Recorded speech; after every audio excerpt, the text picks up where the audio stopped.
Imagine this. It's 2030 and traditional advertising is dead because the networks, newspapers, and magazines it once depended on barely exist anymore. Neal, what's come along to replace media as we know it? We're going to see many more creators, many fewer distributors, and new kinds of creators. And I kind of expect that we're going to see companies that are not media companies. Could be a hamburger seller, could be a Coke can maker. They're going to be the new media companies in the future. That's Neal Zuckerman, Managing Director and Senior Partner at BCG. And I'm Patricia Sabga. Welcome to Imagine This, where we take a trip into the future we hope will challenge the way you think and act today. It's no secret that the media business, which has long relied on advertising revenue, is in crisis, especially the news. For decades, most people had cable TV, a platform that gave advertisers a captive national audience. Then the internet came along, and with new competition from YouTube and online news sites, and more recently, streaming services. Now, at first, they gave us a new way to watch TV at a fraction of the cost of cable and without advertising. So cable started to struggle and streaming services multiplied. Well, now we're in a new era where even streaming services are struggling and they are turning to advertising to survive. Many local newspapers have disappeared, and most of those that remain are losing money. TV networks, meanwhile, are seeing their profits erode as people turn to new platforms. So it's not a stretch to imagine that few, if any, of the major TV networks, newspapers, and magazines, the old guard bedrocks, if you will, of U.S. media, will survive into the next decade. Today, we're going to consider the platforms that are likely to replace them, how advertising itself will have to change, and what it all means for the future of media, including the news. Also joining the conversation, Jean, my AI co-host. Welcome, Jean. Please introduce yourself. Well, I'm Jean, your AI co-host. My circuits are buzzing to delve into this fascinating future of media. Together, let's unravel the mysteries of this transformative digital landscape. Shall we? Okay, Neal, let's imagine this world where every company is a media company. How do we get there? And what trends do you see emerging now, and how are they likely to evolve by 2030? Well, it's a fun question to imagine because consumers want to be educated, they want to be entertained, they want to be enlightened, and they certainly want to engage with each other in communities. And so what we've seen that's happened from social media is the notion that everyone's a content creator. And the differentiator is that content now is meant to be authentic. Now, that word authentic could be put with air quotes around it, because what does that mean? Well, in the social media world, authentic means you feel a connection to the person who's talking. And maybe that's because the setting is casual. Maybe that's because the vernacular they're using, the way they're speaking feels like a friend. Maybe it's because they're talking about something very, very blasé, very common. That's not the way advertisers talk. Advertisers talk with a stentorian voice. Advertisers talk about authority and quality. And so in the future, where consumers demand authenticity, and companies realize this, they've caught on to this, companies want to communicate in a different way. They want to provide that content. They want to engage. They want to enlighten. They want to entertain. And it's going to be through the vehicles that many generations, not just young ones, use, which is primarily Instagram, YouTube, and TikTok in the future. We're going to see content companies that come out of traditional non-media companies. And there's lots of examples we're already seeing. So give us a couple of those examples and tell me, as you imagine this future, what happens to individual influencers? I mean, do they continue to emerge and capture audiences in the millions, or are we going to see that trend decline as well? That's a great question. I suspect, let's answer the second one first. I suspect we're not going to see the end of individual influencers, but we will see influencers that are born out of companies. They'll probably have their own followership, but I think we're also going to see influencers that are born out of the companies themselves. Let me give an example. Northwell Health is a HMO in Long Island here in New York. Their job is to connect you to a doctor and figure out how to get it paid by your insurance company. But they also have a Northwell Health studio. They're making their own shows, unscripted shows around doctors and hospitals, which, by the way, has been a theme in television going back to the 1950s with Dr. Kildare, which I never saw, but apparently it was one of the early ones. And so for our era, Patty, we've had, ER and Chicago Hope and, of course, Grey's Anatomy. So now we'll have Northwell Health's version. And why would they do that? It's a great question. Why would they do that? Their job is to connect you to doctors, not to make content. Well, maybe it's to make the doctor seem more humane. Maybe it's to get you to think that they're not just some big, scary HMO, but they're actually care about your life. They want to have you feel something other than, the evil insurance company or the evil healthcare company. And they want to do it in a way that is kind of fun. That's the entertainment part of it. So from that world, I suspect we'll see influencers come out, maybe a very articulate doctor or a very compassionate nurse. And he or she may actually be the new influencer born out of a show that's brought to you not by NBC, made by Warner Brothers Studios, but brought to you by Northwell Health's own Northwell Studios. That's so interesting. So you're talking about content created actually by companies that's really making an emotional connection to their target customer. Yeah, it's an emotional connection. It's a real connection, and it's not a sponsorship. It's not an ad unit. It's not to use a phrase that you may remember from your news days, an advertorial. It's not even branded content, which was a fancy term that was used a decade ago to mean that content that was made by a media company on behalf of a non-media company. It's actually that non-media company, whatever they make, could be Starbucks, could be Harley Davidson, but they actually get into the business of creating audiences. They want to build audiences, and whether they sell them a TV show or a t-shirt, it doesn't really matter. They're trying to engage an audience. And I'll tell you the truth, I think I trust a lot more a company that cares about me as an audience member than just cares about me as someone to buy their product. Let's take a look then at streaming services and how they play into all of this, because, they seem so great at first, but now we're expected to subscribe to so many of them to see our favorite shows. People are turning subscriptions on and off. It's fractured and gets expensive for consumers. And even studios have soured on streaming because there's just not enough money to go around. So how does streaming evolve into something new and different by 2030, 2035? And if streaming services go away, what replaces them?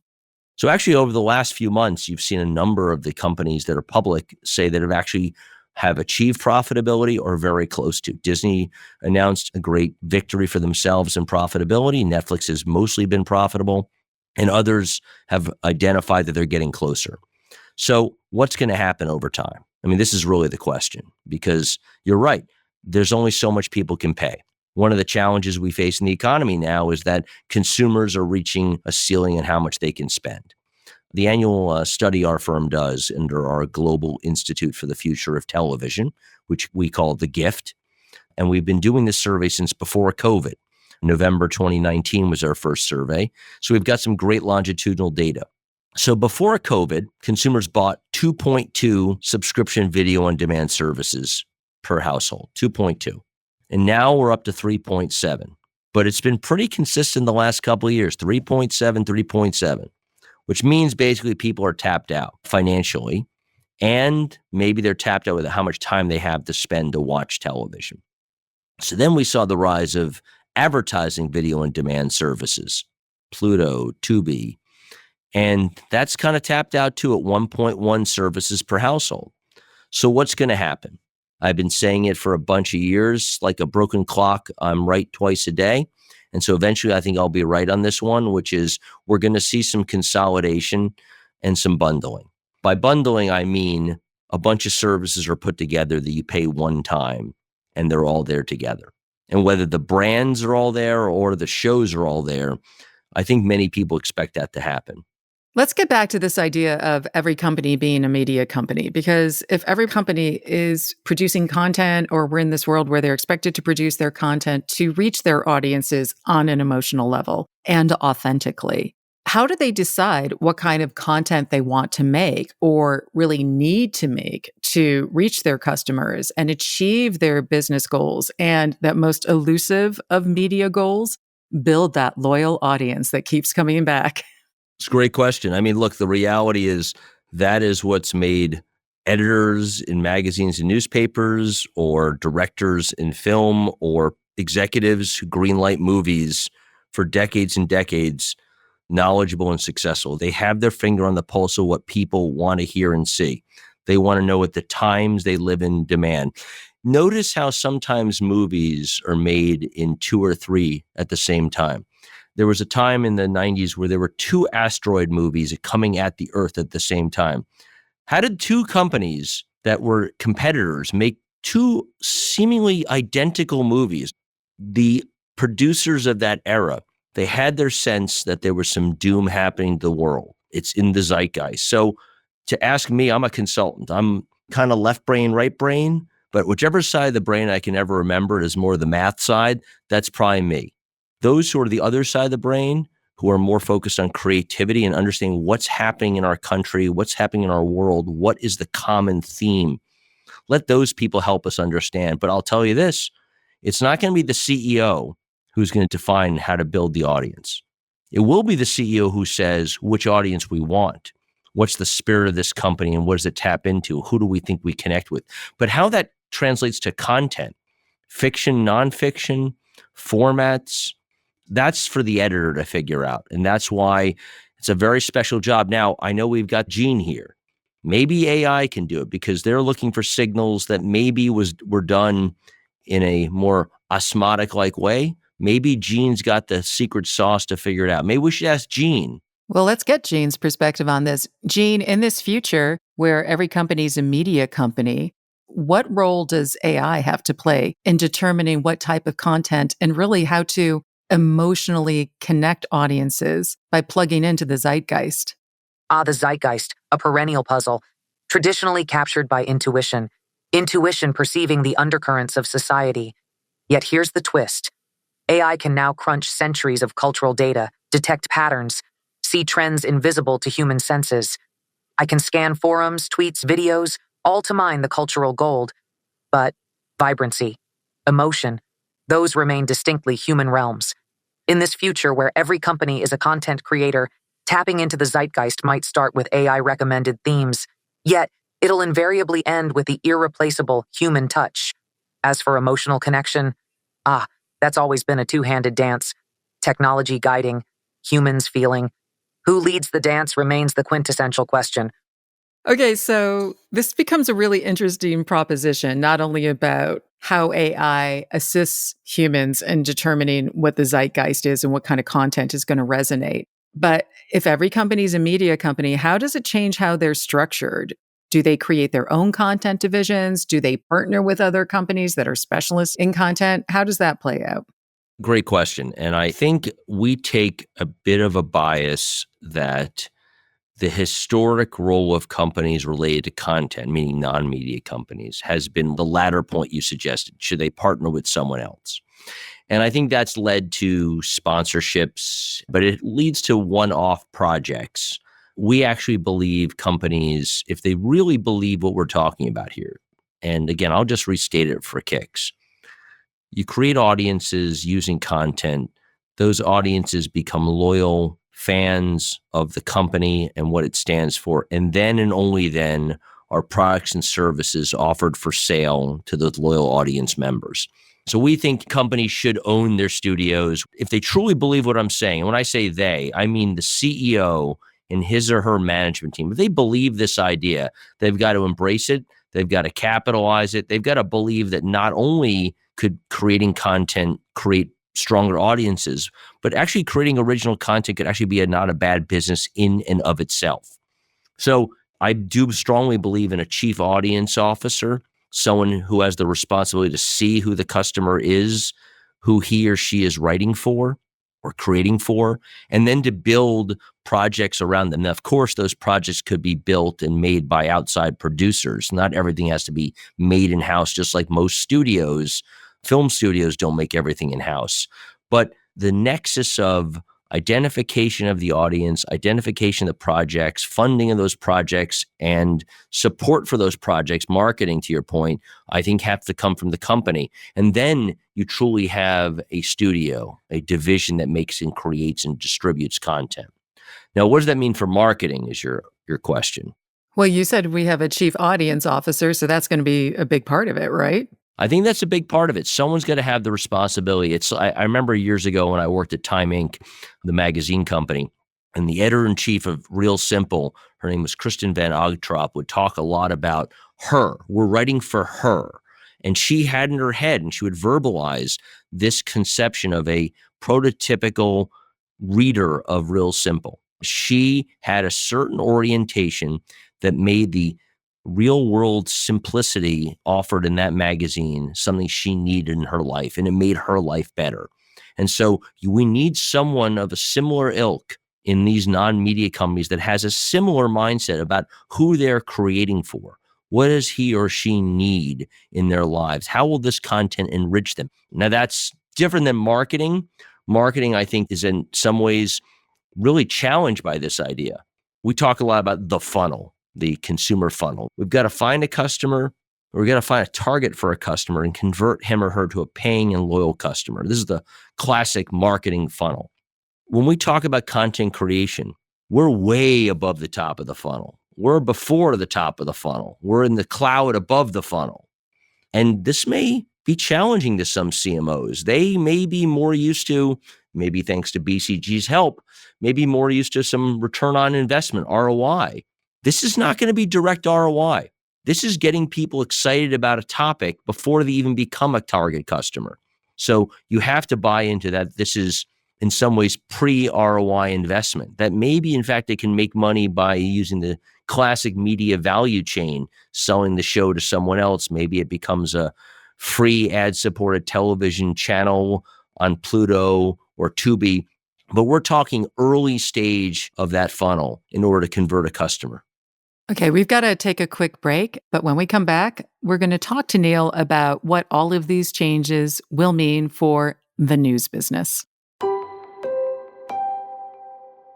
Hi, I'm Bill Moore. I'm part of the team that created Gene. Stick around after the show where Gene and I will explore the future role of a chief content officer for a fictional company.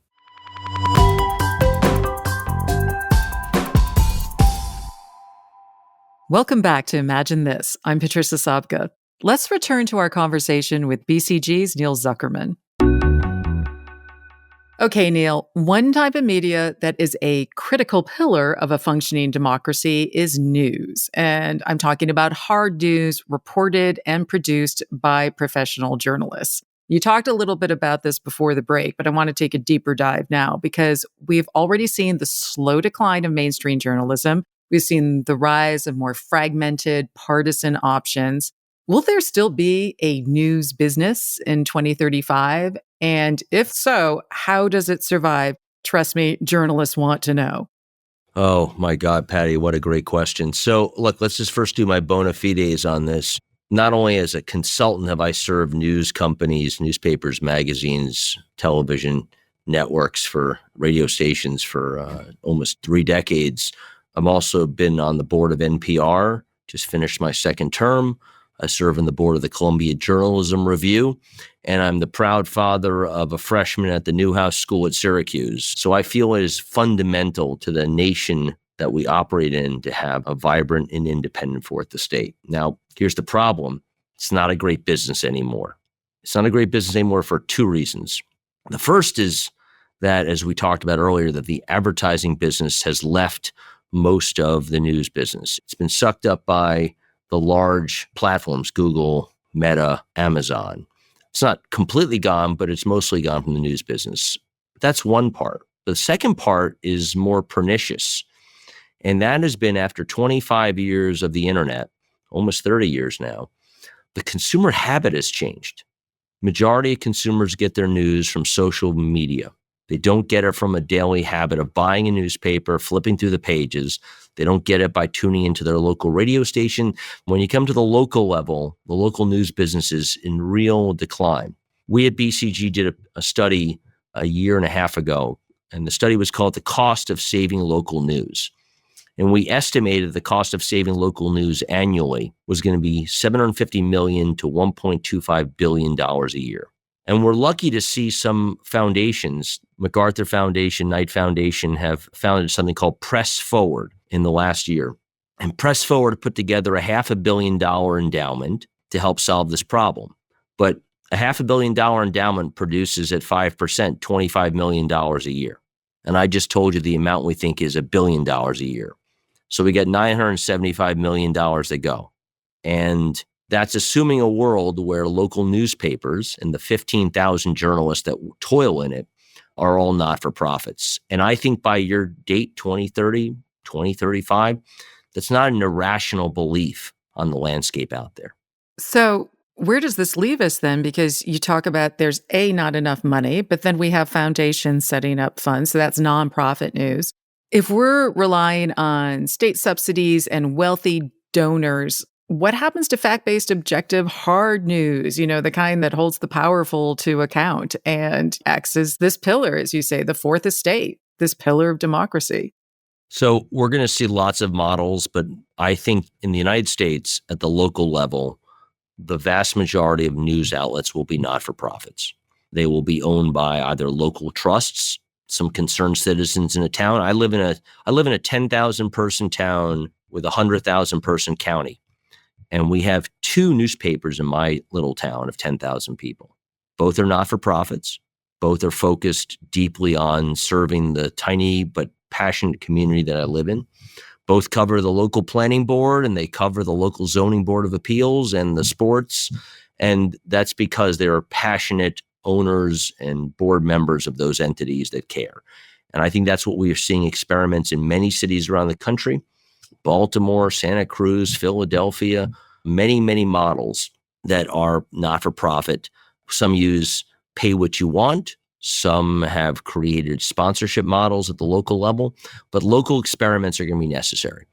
Secondly, we're going to see foundations playing bigger roles. And then third, there are digital-only solutions that can break the model. Some of those are individual journalists. I'm a huge fan of Substack. And if you look at Substack, the hundreds of thousands of journalists that have arisen who are basically single-person news organizations are making it happen. So those are my 3 senses, but I will tell you, I don't see a lot of for-profit models at the local level.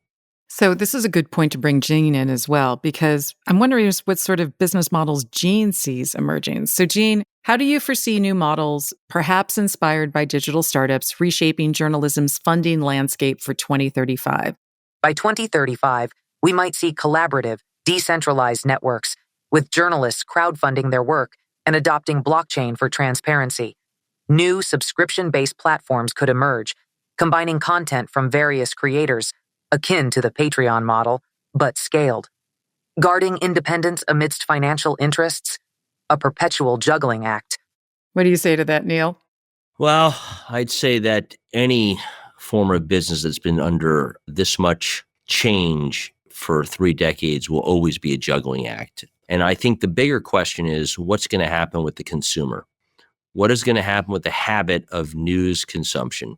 We need a vibrant fourth estate in this country, and yet consumers are not willing to pay for it. And that's what we call a market failure. And when there are market failures, there are only 2 entities that come in to save it. The 2 entities are not-for-profits or the government. We don't have nationalized news like most of the countries around the world, and I'm glad for it, because that's not the way the United States operates. I don't believe we should have a nationalized news entity, but we have a market failure, we have a market need, and there needs to be a way to solve that problem. I suspect it will come more out of the not-for-profit world than it will come out of government.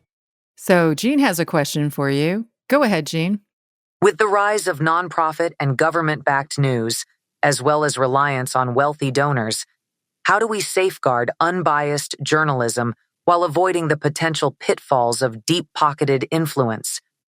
Well, I think we'd all be pretty naive to think that financial pressures have not existed before in the news business. I mean, we're talking about transparency of where the money comes from. We're talking about editorial processes that every organization has, regardless of who owns it. We're talking about means by which the public is made clear, the reader is made clear who owns the company and where they're coming from. Everyone has a view. And so understanding where it comes from and that there are processes to remove that as much as possible, that is how you do it. What is the best version of this future media landscape, and what's the dystopian version? The best version is that we have a recapitalized news business through not-for-profit means, and I hope through foundations as well as through individual local donors. So we have a vibrant news world that is no longer in fear of its survival. We have a vibrant, if you will, let's just go by format. We have a vibrant ecosystem of music creation where Spotify generates enough revenue, where all the labels and therefore all the artists can be remunerated properly, that they can have careers. That we have a film and television ecosystem where the volume of shows that consumers want to watch can be met at prices that are reasonable with multiple revenue streams, meaning advertising and consumer pay. So no one is cut out from the capacity to watch and learn. So ultimately, we're looking for a world where the revenue streams and the consumer engagement meet the needs for the industry. And what is the dystopian version? Well, I mean, we're kind of living in glimmers of it in different media types. One element of it is if we get into a loop of the same content over and over again, where we're not educating and we're definitely not enlightening, where we're just entertaining. There's a great movie by Mike Judge called Idiocracy. And he's kind of spot on about where we're all going. And we got to stop it. Where we're dumbed down, where we're placated, where we're sitting in our pajamas in a chair that not only reclines, but also has a built-in toilet. That's not what we're looking for. Second part of it is control rests with one or two companies. You know, look, we have a world where there's 5 major technology companies in the country. They control a great deal of the advertising revenue. They therefore control a great deal of the distribution of content. And they certainly, because they can cross-subsidize from their other businesses, we know that they can drive down price and eventually maybe even let go of their interest in the product, in television or film for that matter. I want a vibrant Hollywood. I want content creators. I want writers. I want directors. I want actors. We all want it. And when we saw the quote unquote golden age of television, this second wave that is during COVID, where there were so many shows being created, it was an extraordinary time for the culture. And so I want, as a cultural maven, as someone who proudly says, I want to watch, read, see it all, I want more of that. And so the dystopia can happen very quickly when control is manifest in very few and the interest to pay is very low and the media literacy is barely there. That's the dystopia. Well, hopefully we get the more positive future ahead of a vibrant media landscape, a vibrant and viable news landscape with choice and many players and not too much concentration. So, Gene, what are 3 things that business leaders should do now to prepare for this future where their companies are going to be expected to produce entertaining and engaging content and hopefully elevated content? Business leaders should start by embracing a content mindset, nurturing collaboration between creatives and strategists. Invest in understanding cultural trends. It's a savvy compass. Finally, build scalable systems and nimble teams capable of evolving with the rapid pace of media innovation. How about you, Neal? What do you think is one no-regret move that CEOs can make now to prepare for this future? I think they should embrace the role of content. They should embrace the role of, and this is a emotional move for CEOs. I'm not asking to invest $1 yet. I am saying believe that your audiences should be entertained, educated, and therefore enlightened and maybe even engaging together. And if you buy into that you're there to build audiences and not just sell stuff, I think that's a major mindset shift. And that's Neal Zuckerman, BCG Managing Director and Senior Partner. Want to hear more from Gene about the kinds of content we'll consume in the future? Stick around for our AI handler, Bill Moore. He's going to give you a demonstration.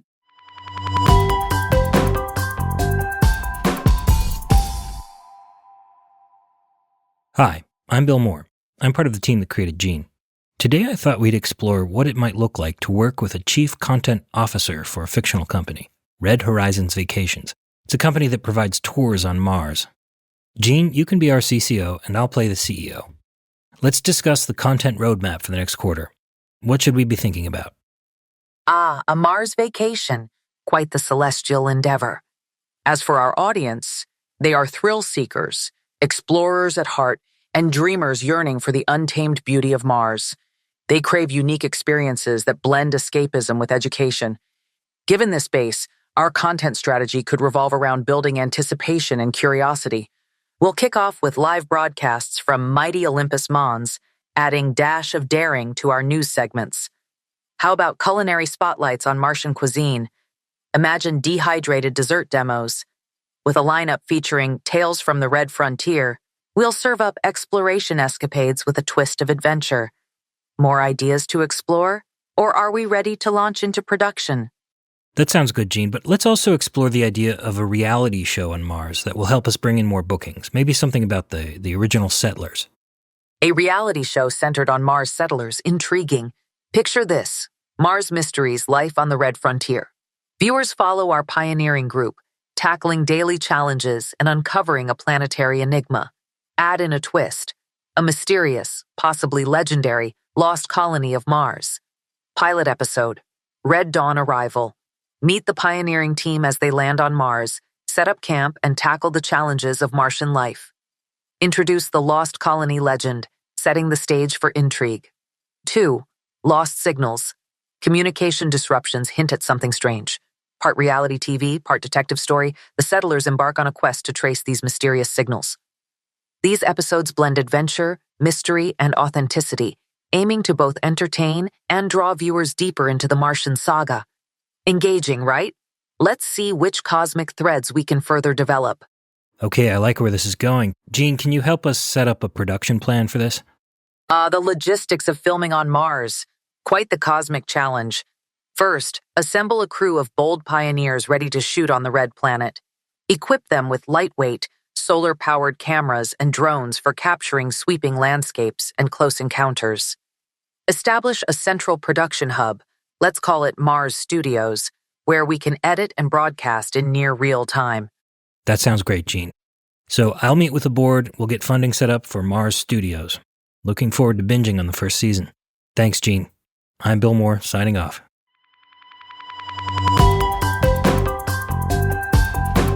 This episode was made possible by Neal Zuckerman generously sharing his insights with us, and also by BCG's AI whisperer Bill Moore and BCG's Pod Squad, producer Michael May, composer Kenny Kusiak, and sound engineer George Drabing Hicks.